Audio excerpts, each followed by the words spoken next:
Henry Rollins is best known for being the lead vocalist of hardcore punk band Black Flag, which made him one of the most recognizable faces in the 1980s punk scene. He went from being diagnosed with hyperactivity, dropping out of school, working minimum wage jobs, to becoming a punk icon, actor, and a highly paid radio show host.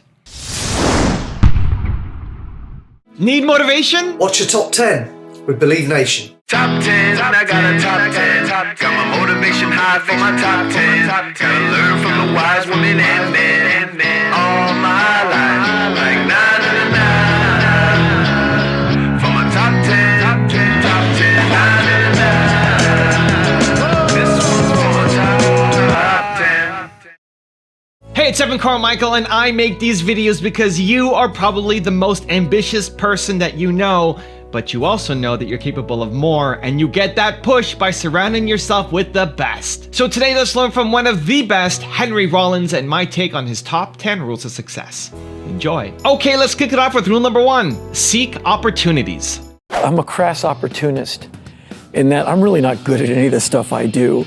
I'm a jackass of all tirades.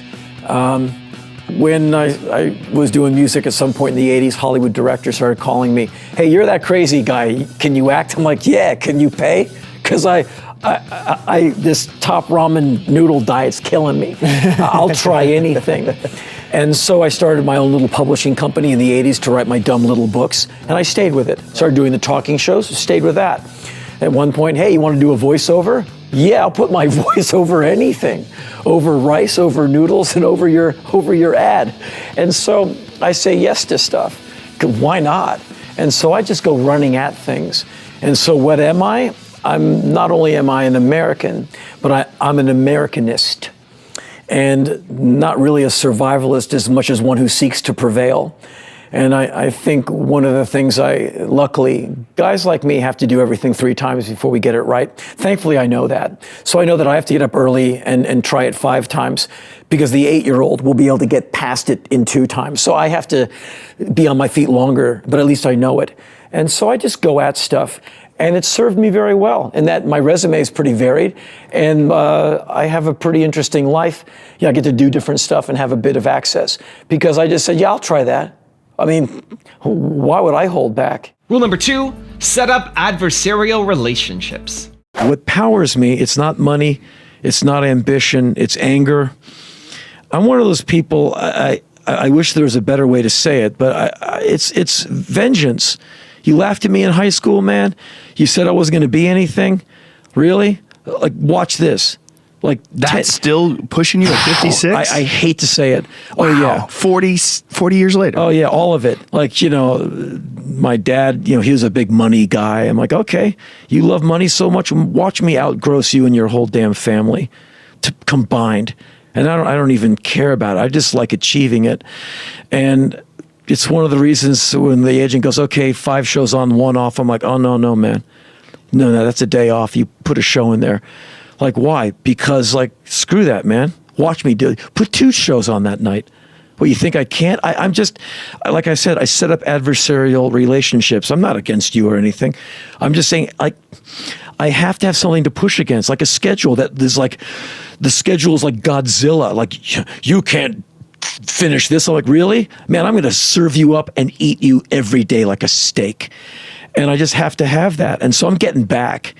And it's, I think of all the people I was in bands with, I have to crush them. Everyone I grew up with, I have to powderize them. Wow, that's such a weird motivation. It sucks. It's immature. It's like, it's 11-year-old sandbox. Wow. But you're aware of it.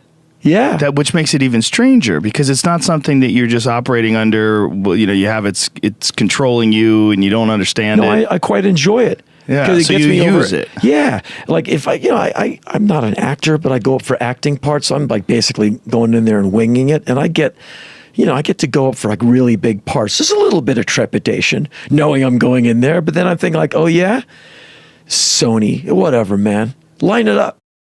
And I almost like run out of my car, like, where are you at, man? And I'm not trying to impress you that I'm a tough guy, because I'm not. It just needs to be trying to tell me I can't. And that informs everything I do. Like, instead of just dialing my radio show in, I work on that sucker for like 5 hours. It has to be all hand-picked. No, that song, not that one, this one. And I make like 3 drafts of it. It's intense. It's one of the reasons why I live alone. It's like, I work all the time. Like, hey, come out on this weekend. No, it's 7 p.m. on a Friday. I'm working. Like, I'm not So you're fun. just constant. Yeah. No, Wow. I'm not fun to hang out with. Do you vacation ever where you just chill? No, I can't.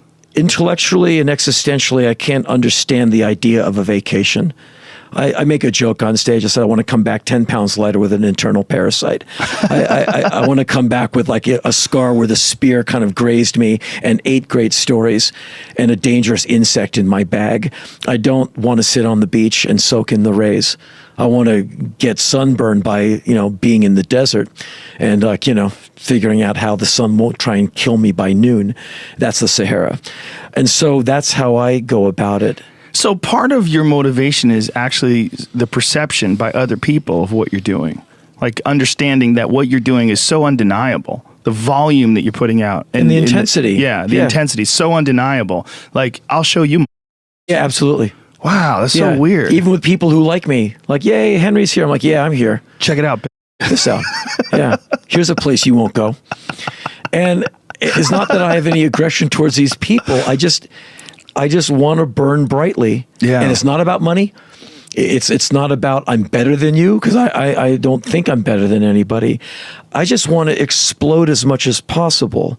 And I think to my audience, it's to their benefit. He's like, that dude's going to go out there to a place I don't want to go, and he's going to come back with 10 great photos and a story about how he nearly lost his foot. It's great. And like, put me in, coach. That's the game I want to play. That's what I go for. Rule number 3, learn from your past. Do you spend more time thinking about the future or the past? The future. Why is that? Because I want it. Because the past holds all of your mistakes and humiliations. The future holds whatever you can make it. And so the past has already been determined. And it also holds all your victories and all your accomplishments. But all the bad stuff is there too, so why dwell? Learn from it and move on.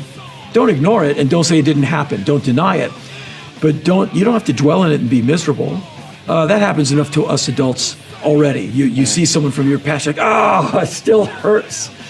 But the future's ready for you to not make those mistakes and to make it great. Now that I have less future than I do past, I seek to make, because I'm well over the 50-yard line of mortality at 55. There's no way I'm getting 110 out of this.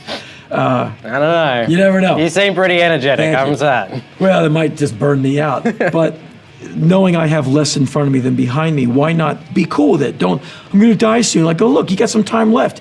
Rock out. Like make it amazing where the past has been done. Rule number 4, always bring your A game. Best part about talking on stage. People listen and they trust you. And so you get to have that great weight of responsibility to not mess it up and not waste their time or let them down or do them wrong. What's the worst part about talking on stage? Not trusting your material enough to really be confident in it. Happened to me many years ago for like a week, so I took care of that. Never want to go back there again. Yeah, I think that's the nature of performing. Performers feel that way a lot. Yeah, well, I probably understand pushes people. you to be There's a better. lot of people who are really talented, and they'll assure you that every show they've ever done, they bombed. And you're like, no, you were great. No, that was awful. Like, actually, you killed it. That was great. No, I'm bad. I call it serving up thin broth. You never want to go on stage with thin broth. And so I work very hard at going on stage with, if I'm going to be slinging intellectual hash on stage to my wonderful audience, who I love obsessively, I can never bring them anything less than my A game and in material that I must work and go through pain to get. So you want a story about travel? I'm going to go to North Korea and tell you about my time in Pyongyang, which I did do. Mm-hmm. And so if I tell a travel story, I did get the big fish, and here it is. It didn't get away. So I don't tell you, well, the last time I went to Buffalo, which is wonderful. I go to Buffalo and tell you about the time I went to Afghanistan. Mm-hmm. And so I work hard to come back with great topics and subjects that I endured to bring back the story. Also, if you want to have unstoppable confidence and self-love, check out my 254 series. They're free. The links to join are in the description below. I'm not exactly quitting, but here's this thing that happened. And he said, it's your shot. I said, yeah. He said, take it. What are you doing tomorrow? 8 o'clock on stage. What are you doing the night after? I'll be on stage. What about 2 months from now? I'll be still on that same tour. Rule number 5, figure out who you are. You get, as a young adult, you start to figure out who you are. And I go, okay, I'm not an artist, but I'm an artist type. I'm nuts. You can't put me in a straight job. I can pass for normal just because I can task it. I can totally do it. Like you can put me in a Ralph's, a Kroger's, a Starbucks. I will totally get in there and hit the work and clean it all and serve it up with a smile. But I'll be going crazy inside. Yeah. I will be punching the wall. Everybody in those places is going crazy inside. I don't know. But I can't sustain in that. And I haven't had to for many years. I've been lucky. I've been in the world of lunatics since 1981. Yeah. Being a crazy person out with other crazy people. And when I look at a straight job, I'm like, man, I don't think at this point I could hack it. Not because I'm spoiled, just because I've never had to tether my adult mind to that. I work 7 days a week, but on Henry stuff. Yeah. It's me. It's not. It's a different thing. It's a different thing. Yeah, you enjoy that work. Yeah, and it's way over 60 hours a week. Rule number 6, employ discipline and stamina. I do a lot of book writing. I own the book publishing company. I'm prolific because I sleep with the owner every night.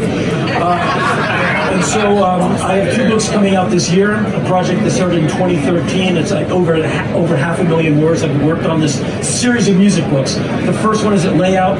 The next one I'm editing for the 7th time. Books, it's like a 4-year idea. Like come up with the idea, like wow, 5 years from now, I'm still going to be grinding this thing out. So you learn to have a long-range idea of the finishing of a product. And I encourage any of you, when I have these ideas, I'm not telling you what to do. I wouldn't dare. But I would advise to employ a lot of discipline and stamina to get any project done. You want to get your studio finished to do voiceover, podcasting, get a recording studio together, you're a recording artist.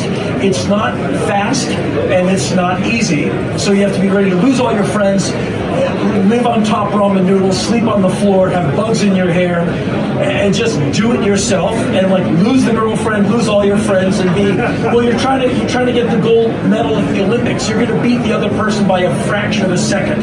And so you have to have tenacity, discipline, and you have to be a little crazy now and then, and just like that's never going to work. Oh, it'll work. I'm going to force it until you like me. I'm going to do it. And so you have to have some of that. Rule number 7, don't procrastinate. Secret talent. Great ability to procrastinate. You do? You do that a lot? I put things off, and it's secret because I don't tell anyone. Like, have you gotten this done? I'm right on it. I'm on the case. It's done. I better get to work on that. And I can turn it around faster than I thought. So fear of failure. But I will put things off. So, and I don't like that about myself. I'm getting better, but I will procrastinate. So what do you do while you're procrastinating? Worry. And go, I really should be doing this. And then suddenly I'm doing it. Rule number 8, live to achieve. I had this coach. He's mentioned in that article that you were talking about the iron. I talked about Mr. Pepperman. Yeah. And I was in his carpool. He was a Vietnam vet.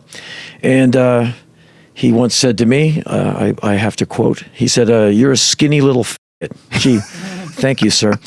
And he said, I'm going to teach you how to lift weights. I said, okay. It's more attention than my dad gave me. So I said, I'll take it. And so he taught me compound lifts at the school gym. So I bought a Sears and Roebuck sand-filled weight set, which I couldn't drag to my mom's station, VW Fastback.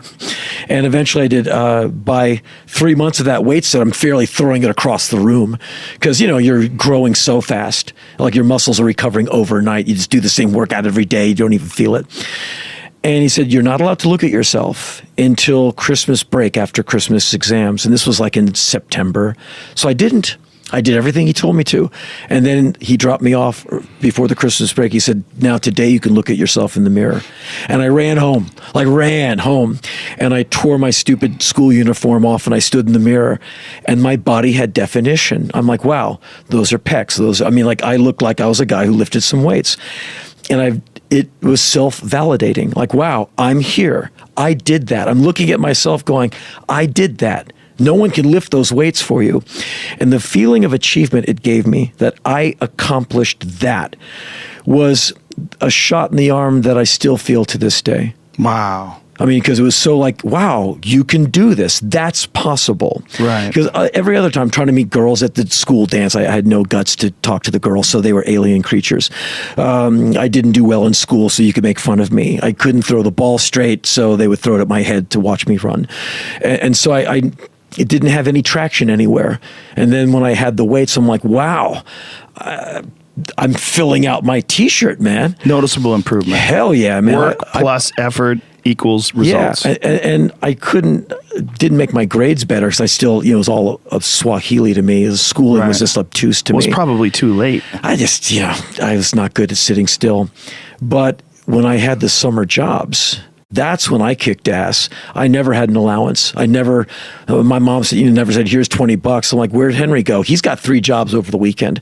I'd wake up in the morning, go to the pet shop, work all day there, run home, shower, change my clothes, do the night shift at the movie theater, take the bus out to the surf shop in the suburbs and repair skateboards and whatever on Sundays. So I always had pocket money because I liked working a cash register on my keychain in school. I had the keys to stores.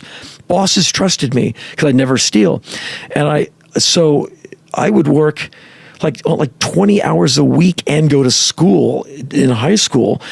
And part of that was informed by the weightlifting, and I like getting out of the house and being responsible. But in school, it didn't mean much to me. But showing up on time at the pet shop and cleaning out 20 cat pans, man, that was like, I had to be there at 8 o'clock, not 8:01, man, because we got things to do. I felt a real fealty. And to this day, like if I'm ever on a film shoot, like who's the guy who's there early, man? That's me. I'm there. I memorized the whole damn script. I'm so happy to have a job. I'm like amazed anyone cares. And so all of that, it keeps me on the straight and narrow because I call myself a human frozen yogurt machine, just output. I don't want the applause. I like to build ships. I don't want to sail in them. And the best part about finishing the ship is it sails off to sea and you can build another. So I love finishing a book. Get this thing off my desktop. Now I can start a new one. Like, where can I go now? And so that's how I live, to achieve and to output. But it's not, I don't ever look at, I have a thing on my computer. It's called The List. And I keep a list of like every show, every book I've written, every movie I've been in, every album I've ever made. And when you look at it, it's intense. It's like, you keep a list of every show you've ever done? Oh, hell yeah, of course. Wow, of course. Yeah. I don't know anybody who does that. Yeah, and sometimes I write down the set length. I take a lot of notes. Wow. Oh yeah, I write them all down. But I have this one thing called The List. And it's just like, every film, every TV show, every voiceover, every book, every record, on and on. And sometimes I look at it just because I have to input, like the new book comes out, I have to go to the thing and input, and I look at this list and my bones start aching. I'm like, man, this is a lot of crap this came out. Yeah. And I don't wave it around and go, see what I've done? I just kind of go, I'm only interested in what I'm doing and what I'm doing next. Rule number 9, love what you're doing. Miles Davis said music should not leave a mark on the person doing it. Like, you should leave the stage empty, sadder. Like, don't go for the low-hanging fruit. Rock and roll broke my body to pieces. I got so many stitches and concussions. My back is, I gave it everything, and I paid. So I would advise intensity, tenacity, and you gotta love what you're doing. And you can't love the money or the fame, because rarely will there be any or either. You just have to love what you're doing and love it harder than you loved anything else. And rule number 10, the last one before a very special bonus clip, is have fun. And last year, I had 4 days off between a show in Spain and a show in Portugal. And the show in Portugal, I knew was going to be my last day on Earth. Why? Because we were opening for Iron Maiden. Okay? Right. Iron Maiden has a legion of fans like these gentlemen over here. Okay? If you are in front of 18 to 20,000 Iron Maiden fans, the upside is they only want to see one band. The downside is you are not in that band. You are the irritant. They hate your guts. They have it in their minds, what little minds they have. Little tiny minds, little like See, shake your head. I want to hear it. I want to hear it knock around inside the cranium. But anyway, only kidding, only kidding. But you know how you guys are. You want Maiden. And when the opening band is on, Wankers Maiden! Believe me, I've been there, I've done it. I survived it.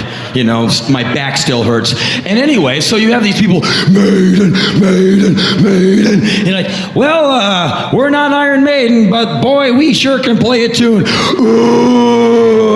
don't like us. And they have it in their mind that if you weren't on stage, Iron Maiden would be. That if you weren't playing from 8:05 to 8:45, Iron Maiden would have been there at 8 o'clock. So they figure if you weren't there, you know, basically you're just blocking them from Maiden.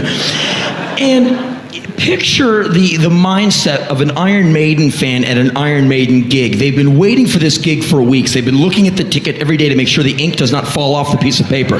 They keep reading it every day. Still says Iron Maiden. Okay, cool, cool. Does not say Bjorn again. It says Iron Maiden. We are going to see Maiden. And they play every Maiden record over and over, every Iron Maiden bootleg. They're wearing the shirts. They are psyched. And there's some opening band. We're not Iron Maiden. Hey! Maiden, Maiden. If you've ever seen interviews with Iron Maiden, your hero, pal, Bruce Dickinson, oh yeah, he's a mental colossus, isn't he? He's just fantastic. Yeah, right, man. We write songs about books we've read, right? I mean, we're not stupid, man. We don't write songs about like cars and girls and whatnot. We write songs about real things like books. Like a song we wrote called Rhyme of the Ancient Mariner, right? Alone, alone, all alone, alone on a wide, wide sea. Hey, you know, it's about a bloke with an albatross around his neck sailing about. So we wrote the song about a bloke on a boat with a bird around his neck going, I'm so alone, right? Because sometimes you're walking about with a bird around your neck, or it feels like a bird around your neck. And you go, hey man, I'm so alone, right? So we wrote that song for you, right? Because we're always thinking, right? We wrote this song called Flight of Icarus. It's a fable. It's about this bloke named Icarus, right? And one day he goes, hello, I think I'm gonna go fly about. So he builds some wings out of wax and feathers, right? And he goes flying about like a cunt through the air, right? And he goes up to this rumored ball of fire called the sun that hides obscured by the clouds over the UK, right? So he goes up to the rumored ball of fire and the wings melt because they're made out of wax, right? So he goes plummeting down to the earth and he dies, right? All right, so we wrote this song called Flight of Icarus, right? And it's basically saying, hey man, wake up. Don't go flying about near the sun unless you're in an airplane, right? Because the wings are metal, right? And they won't melt, right? So here's a song that's working on two different levels at once, right? No, check it out. Because the wings of the plane are made out of metal, right? And we play metal music, right? So the song is coming at you here as well as here, right? So the song is basically doing like, right? Two-dimensional, right? See? So Maiden's always thinking. And so when you're in front of like 18,000 people who want 2.5 hours of that, they're gonna kill you. Because they have radar and they can pick out the wise ass in any band. Kill Henry, rip him limb from limb.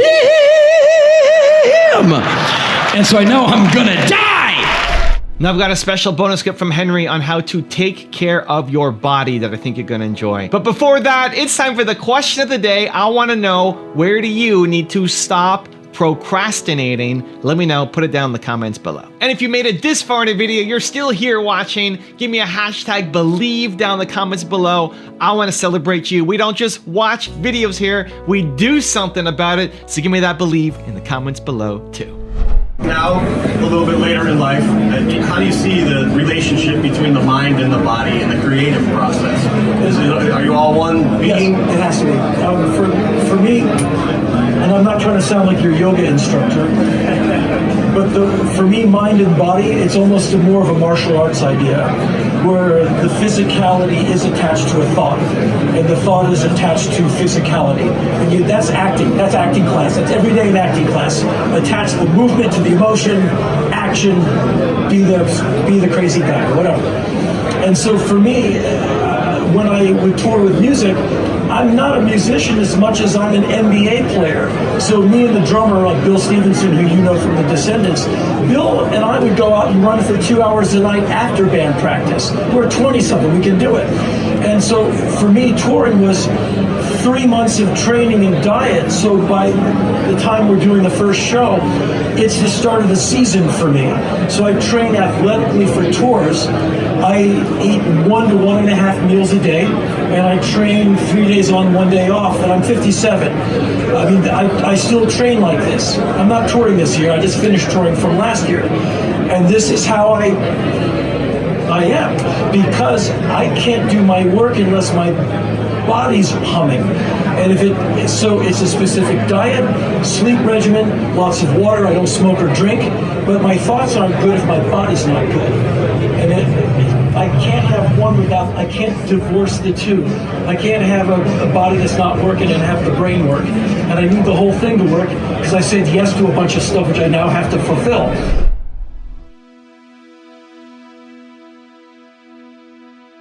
If you want to see the top 10 I did on Russell Brand, check out the video right there next to me. I think you'll enjoy it.